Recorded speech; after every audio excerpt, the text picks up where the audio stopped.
Good morning, Morgan. Good morning, Alex. It actually is morning. It's December 14th, and apparently I can't sleep past 7 a.m. anymore, so I'm up making a video. Since we all had such volume problems last week, I'm gonna try doing this a different way and see if it comes out any better.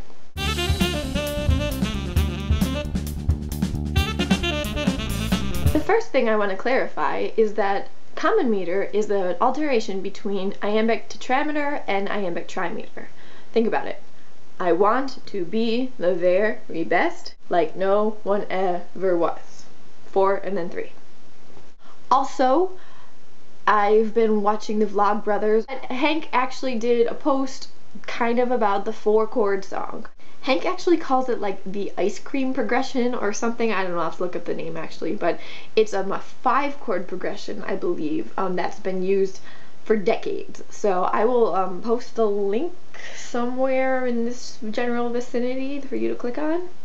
Also, apparently neither of you win my help finding the pickle.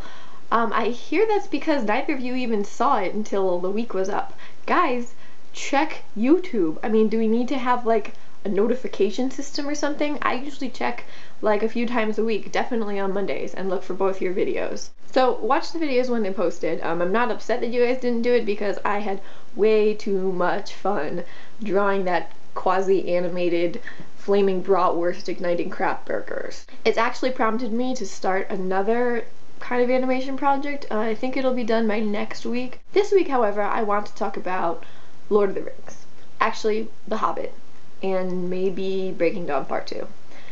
All these movies are coming out this week, and the biggest criticism I remember hearing about of the Lord of the Rings trilogy, the movies, is that they got very kind of homosexual there at the end, the relationship between Frodo and Sam. And I just want to say, what do you think is going to happen when your movie is 90% men? Seriously, I once wrote a paper on all the women characters in Tolkien's novels.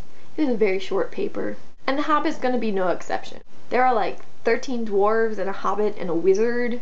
Big sausage fest. I think they put Galadriel in there just to have some female presence, even though she's not in The Hobbit. I also found out that it's gonna be a 3-part series.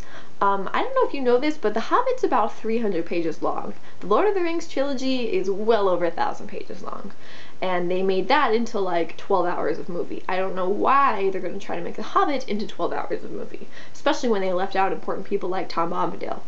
But that's not what I want to talk about. What I wanted to talk about is homosexuality and heterosexuality. I know you're both familiar with those things, but there's some other ideas that occur on the spectrum between homosexuality and heterosexuality that you might not be aware of. For example, there's something called homonormativity, and it's exactly what it sounds like. Homo meaning people of the same gender, normativity being a normal relationship. So homonormativity is the label we put on a regular relationship between members of the same sex within society. So that's homonormativity, and of course I assume there's heteronormativity, but heteronormativity is just guys like girls, girls like guys because of evolution. Yay.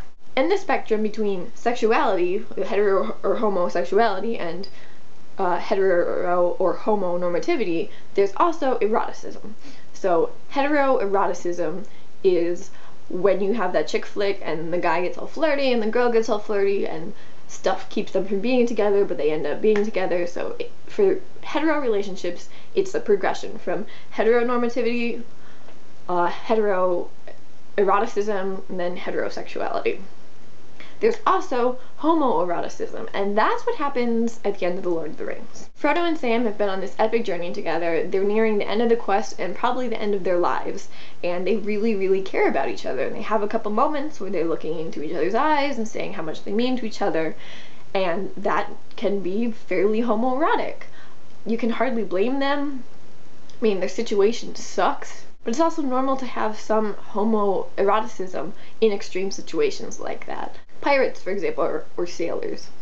They're on a boat together for like months at a time with no women around. And I think that's where the idea of mermaids come from, is because these guys were so sex starved that, oh, they see like a seal on a rock or whatever and it looks like a mermaid, and or it looks like a beautiful woman, and so that's where the idea of mermaids came from. But homoeroticism we actually see in a lot of different examples. It's in Shakespeare all over the place, which is why Shakespeare gets accused of being gay. He was actually doing it to be ironic most of the time.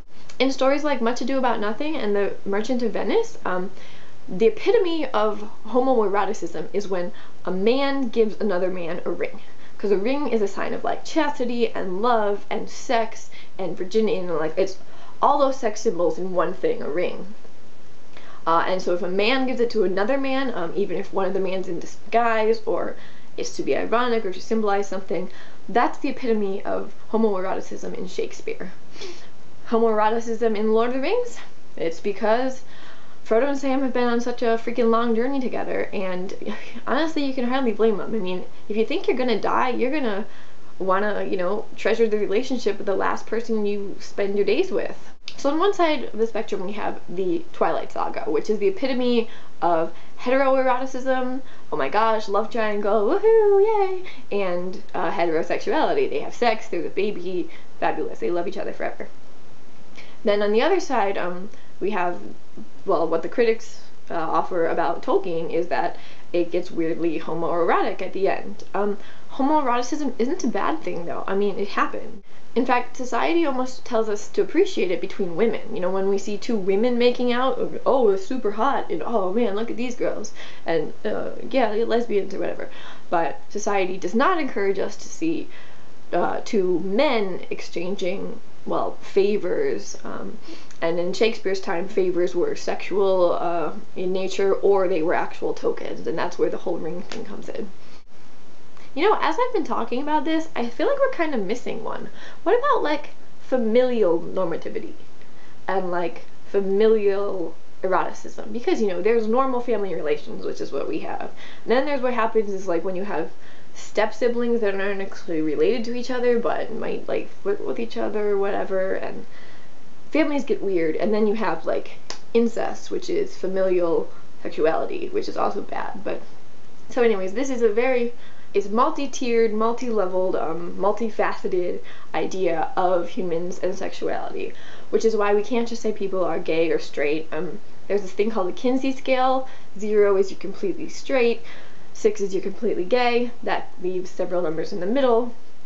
That's the whole idea of spectrum, which is the LGBTQ community. Yeah, lesbian, gay, trans, bi, queer. Although, I always thought it was queer, but someone told me it was questioning, so now I'm questioning whether the Q is questioning or queer. I'm in total support of all of them if they want to get married and have the benefits. Many European countries are much more liberal about that than we are. You know, they're certainly not contributing to overpopulation of the world, so go them. Even though we all vary now on our amount of religiosity versus spirituality and whatever, I will always believe that God tells you to love your neighbor. So all those Christians that line up at Chick-fil-A or whatever, they can go to hell because they're not following what Jesus wanted. Well, that took an odd turn. I started talking about literature and ended up talking about morality. Guess that means I'm done.